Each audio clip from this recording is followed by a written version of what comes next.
This is worksheet 5.4, systems of three equations and three unknowns, and this is problem number 13. So, looking at the system of equations, our first step is to combine any pair of these equations, any two of them, and try to eliminate one of the variables. So we could start by combining these first two. If we wanted to eliminate the x, that looks like the easiest to eliminate here, we would need to multiply this first equation by -3. So I'm going to rewrite the two equations. The first one gets multiplied by -3. The second equation stays as is. Adding those together gives me 11y minus 23z equals -93.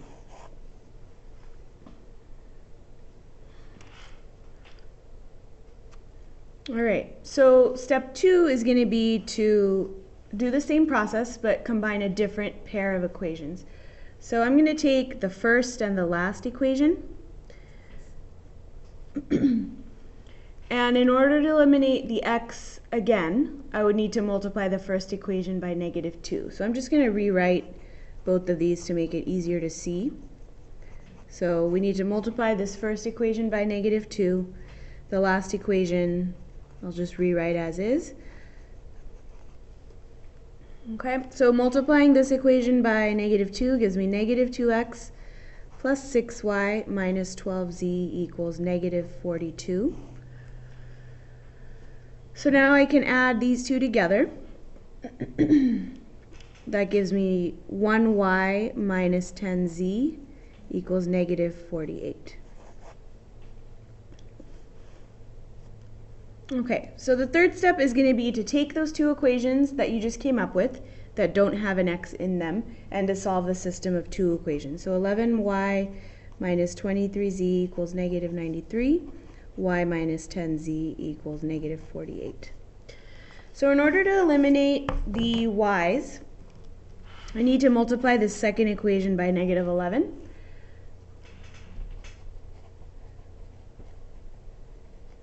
That would give me -11y plus 110z equals 528. Alright. The y's cancel out. The z's, 87z equals 435. Dividing both sides by 87. Z is equal to +5. Alright, fourth step now is to take that z value, plug it back into one of these two equations here in step 3, and solve for y. So I'm going to say y minus 10z equals -48. That would give me -48 plus 50, y equals 2. And then the last step is to take x, or to take z and y and plug it back into one of your original equations to find x. So I'm going to take this first equation up here, x minus 3y plus 6z equals 21. And we can solve for x. So that's x, 30 minus 6 is 24. So x is equal to -3. So the solution to our system as a point is x, y, z, -3, 2, 5.